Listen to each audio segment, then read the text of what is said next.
Good evening, and welcome to WANA Live, the reading series of the Writers Association of Northern Appalachia.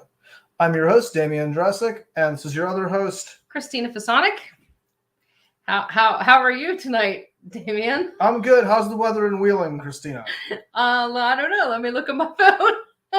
I suspect it's about the way the temperature is here. It's, like sunny and humid and 84 degrees. That's the last I looked. Yeah. You missed your calling as a weather person. Yeah. You could become, you're the chief not just the host of WANA Live, the chief meteorologist of Northern Appalachia. There you go. We got a good show tonight, yeah? We absolutely do. This is our writer tonight is somebody that we've been wanting to have on the show for a while, and I'm glad that we could bring her on tonight. So our writer tonight is Hannah Allman Kennedy, and she's a writer from the oil ghost towns of Venango County, Pennsylvania. I love the way that sounds. Her debut novel, And It All Came Tumbling Down, was published in 2021 by our friends at the Watershed Journal Literary Group. Her work has appeared in Shift, Lexicon, in parentheses, Marathon Literary Review, and of course the Watershed Journal. She earned her MFA in creative writing from Carlow University and her BA in writing from Geneva College. Hannah lives in Pittsburgh, where she teaches writing. So let's bring Hannah on. No, she's a mad woman, right? I don't know. Let's ask her. Hannah, are you a woman? I'm a mad woman, but I'm not a mad woman. No. Oh. We're always giving shout outs to those mad. So yeah. I know a lot of mad women, though. They're great. Yes, absolutely. I don't think you can be in Pittsburgh or adjacent to Pittsburgh and not know some of the mad women. So yeah, definitely. All right. Well, we're glad to have you on the show tonight. What will you be reading for us? Yeah, thank you so much for having me. I'm going to be reading from my novel, And It All Came Tumbling Down, which, as you mentioned, is from the Watershed Journal, published this past December. So I'm going to read just like a few excerpts from that. Very awesome. Cool. Is there anything we need to know? Yeah, so just kind of a little background. The story follows a young woman who moved away to the big city and is returning to her small Northern Appalachian hometown after the death of her parents in an accident. And this section I'm going to read is kind of her getting back into the routine. Some things are keeping her in town longer than she expected. She's having to kind of reconcile a little bit with her estranged sister, whose name is Laura. Laura is also married to Theo. They both factor into what I'm reading. And yeah, some of the other things she's kind of dealing with are, loving her hometown, also kind of hating it in some ways as well. Also not knowing really what she believes. She was raised very devout in her faith, and she's kind of let that go as well. So that's kind of all that's going on in the background for what I'm going to read today. So we're going to get out of here and let you do your thing. All right, thank you. Thanks. Right. In the weeks that follow, we get into a routine that grows both familiar and bizarre. I become the unduly elected errand girl, grocery shopping, going to the bank, making dinner. I've always liked to cook. I throw away everything in the fridge, even the soy sauce packets, and buy everything new. I make cozy meals, potato soup and rolls, butternut squash, roast chicken. Theo works and comes home. We talk, we watch TV, we go to sleep and start it all again. People from church bring over food for us too. The freezer is full of casseroles and baked goods made by church ladies. People call the house phone and leave messages or mail us cards and letters of sympathy. Pastor Jeff and his wife Julie visit a few times, and when they do, I shut myself away in my room or head to the shower or run out to my car, pretending I have pressing things to do, errands to run, letting Laura and Theo be comforted by these people, feeling too muddled to let myself be comforted. I'm still, after all, furious with God. Laura and Theo probably assume I avoid the church people because I'm a bona fide heathen. But the truth is that everything is still on that damn table, and it feels too raw, too personal to share with the whole community. I want to know what I think about everything before I go on sharing it, or before it's shared with me. I'm still not used to living in this town again. It's more normal, more familiar than before. yet not quite comfortable. This town where all the stores close at 4 p.m., where parking is free because the meters are broken, where it's not out of the ordinary to see men in hunting gear, camo and orange, sharing lunch at one of the 2 restaurants in town before getting in their pickup trucks and heading back into the woods. I'm struck by the weird dichotomy of wilderness and civilization. In town, the rows of empty storefronts separated by a few bright bastions of entrepreneurship. There's a semblance of urbanization. But in a few minutes, the world changes drastically. Drive out into the countryside, and there are wooded hills hiding remote cabins, farms with open, windswept fields, damp valleys where people have lived in the same ramshackle houses for 50 years, and you can tell how long it's been by the piles of rusted junk in the yards, the abandoned cars representing each era, the turn-of-the-century tractors, the rows of defunct refrigerators and washing machines. The thing I'm most unused to is being known. When I go to the grocery store, the cashier babysat me as a child.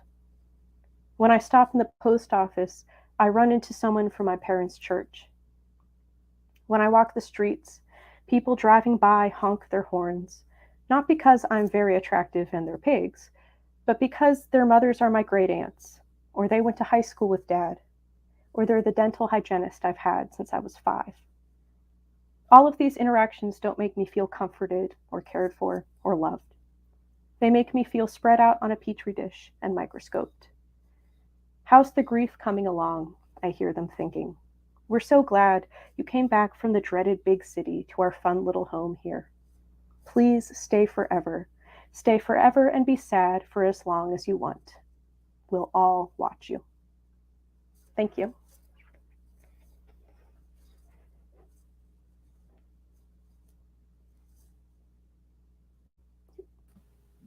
Thank you, Hannah. I love the sense of. I'm gonna throw one of our comments on here because I want to agree with it. Donna Israel is talking about the sense of place, and absolutely, I think you do such a lovely job of capturing not only the place but the person in it. I like the tension between. I was thinking that like you're even throwing away. I love the detail of the soy sauce. Where it's like it's like. It's probably not bad, but I want to start afresh, and then like trying to balance that against being in this town that feels, sort of claustrophobic, and familiar in not a pleasant way necessarily. I imagine this chapter being called "Where It's Always Deer Season." Yeah, definitely. No, I really resonated with the part when you were talking about, everybody knowing you. There is a lot of comfort. I mean, as much as we love to be cared for by our community in one sense, when you're grieving, there's something to be said about being able to just completely drift back into the bushes and grieve, to withdraw into yourself.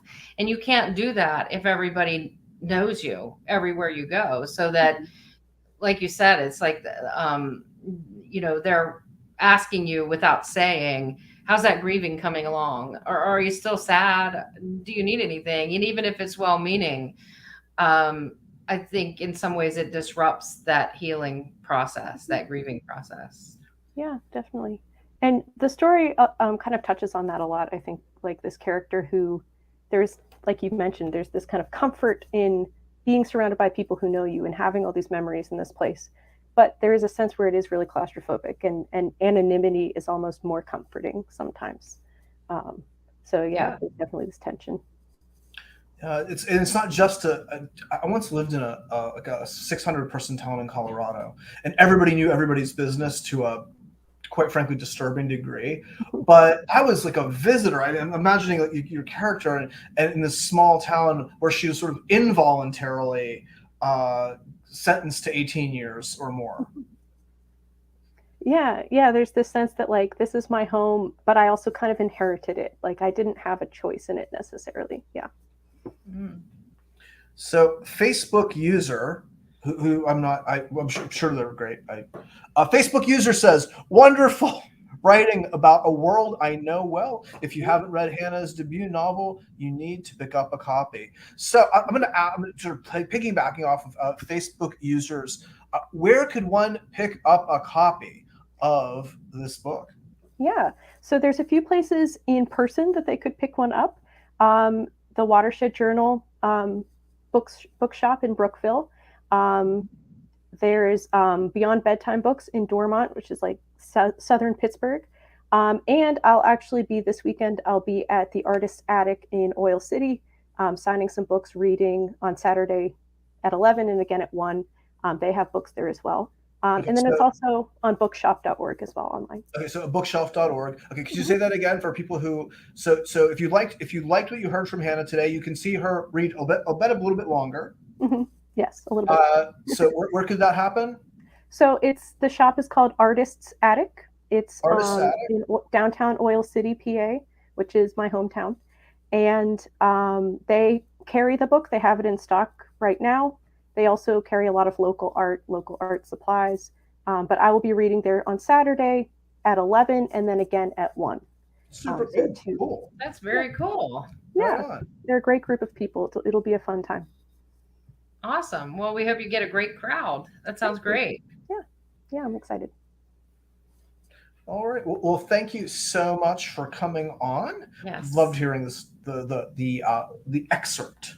Yeah. Well, thank you for having me. It's been great. All right. Well, thank you, Hannah. And we will see. Oh, we've got another comment here. Anyone with a heart for Northern Appalachia will love this book. And it certainly sounds like it. So we encourage everybody to go out and pick up a copy. So we will see everyone. Could you hold up the book? Oh yeah. So this is the book. There it is. Okay, just so you know, and it all came tumbling. I love the title, by the way. It reminds me of Lori Collins, A Big Storm Knocked It Over. Right on. Okay, well, thank you everybody for tuning in. Thank you, Hannah, for reading. Yes. We'll see you all next week. See you next week, everyone. Have a good night.